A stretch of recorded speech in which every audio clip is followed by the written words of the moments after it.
I got something I'm excited to share with you. These are wood journals, and so they're wood journal covers, just cut with a laser.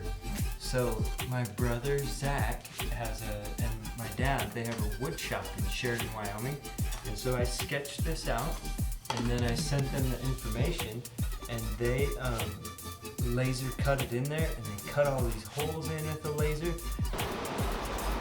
I'm going to Sheridan to take a tour of their shop, and they're going to show me how it's all done. And so I'm going to take you guys with me, and we can go see how a wood journal cover is made. All right, let's go.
Sparky.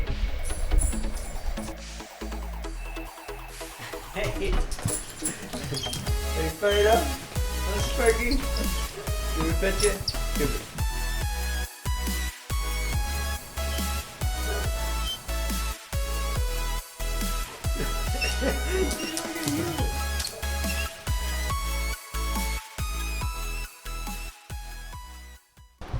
Alright guys, I'm here with my brother Zach. How's it going? We are in the cabinet shop, and we're going to be checking out his little, I just call it the laser machine.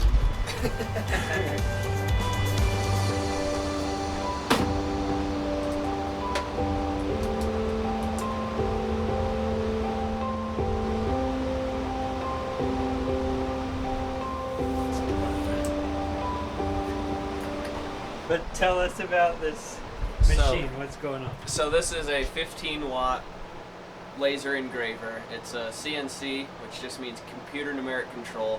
Basically, that just means that it's a robot with a laser beam on it. So pretty cool. 15 watt. The actual output of it is about 4, which means I can cut through up to 3/16 of an inch thick wood. So it's a little unit.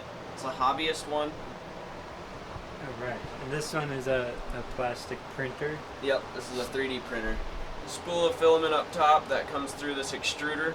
The tip heats up to about 200 degrees Celsius, which is just over 400 degrees Fahrenheit. Prints in a bunch of layers.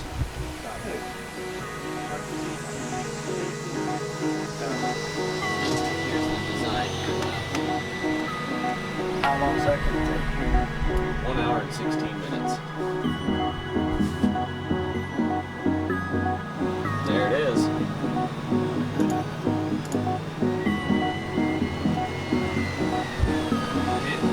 Would you use anything like that in the field? Could you see that along with one of these? And then what program do you use? Or what's So going on? I bought the subscription for Lightburn. Super cool. It's got trace to where you can bring in an image, and then I can go trace, and you can see if you can get in here real close, the detail on these lines, bringing it down right into these corners, is super cool. And there we have it. Now we select all this and regroup it.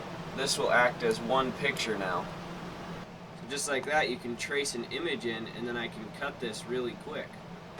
Alright, so what we're actually doing here is I drew a little picture on a piece of paper, and then I sent it to him, and he's been busy making these, and they're gonna be journal covers, and they're out of wood, so that's gonna be super cool. So we have this size, which is a 6 by 8, and then we have a 8.5 by 11, and you'll be able to fill them with a really cool, whatever kind of paper works for you. So that's the benefit of this. And then it says Crooked Line Studio, which is pretty cool. Oh yeah.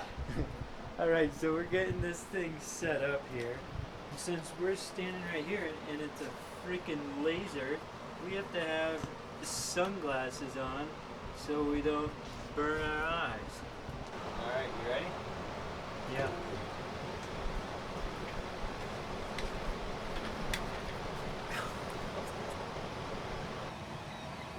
Ventilation is key. Take 16 passes at 30 millimeters per second to burn through this 1/8" plywood. If you've ever picked up a wood puzzle, this is most likely how it was cut.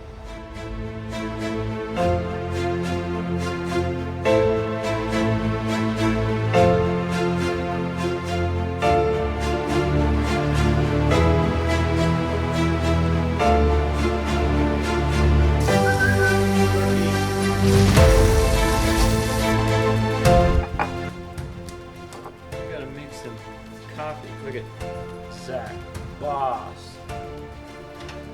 Custom crafted cabinet. When I'm talking to an employee, I can hold it this way. And then when I'm meeting with a client, I can hold it this way.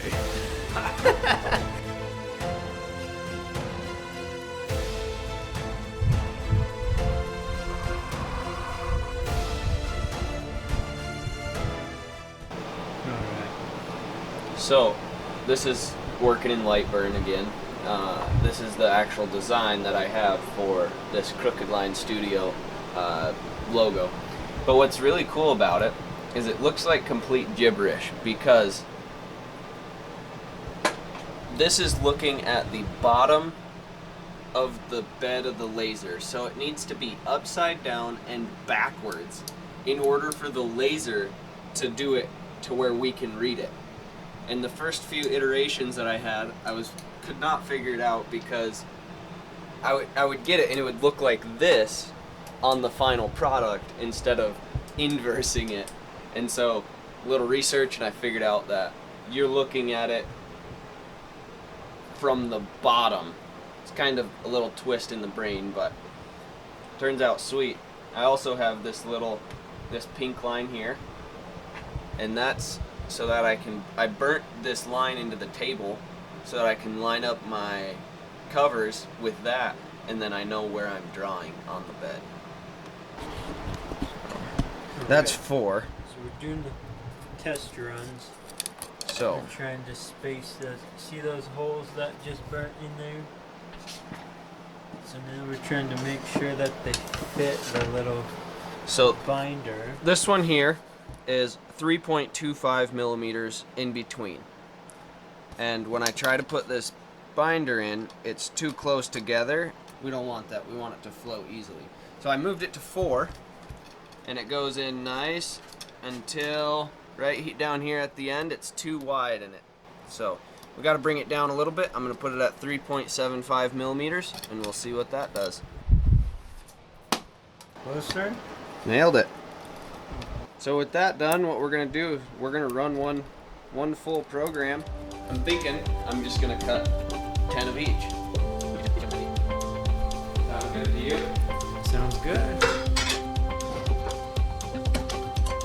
This thin material is about the scariest material I've worked with.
oversized. I actually made them exactly the size now because I have the square on that table. Pretty sweet. Before I was having to cut them a 1/2 inch oversized each way because as I was setting up the laser engraver, I wasn't able to know exactly where I was cutting. Now that I have that square set on that table, I can cut them exactly, and that saves a couple steps, which will speed up the process.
Alright, so there we have it. Here's the front and the back of the journal. These are the bigger ones, and then we have the smaller ones here. So that is Zach with Custom Crafted Cabinets, and we are excited to bring these journals to you guys. Oh yeah. Yep, it's gonna be a fun process. We're gonna make a whole bunch of them, so get your hands on one.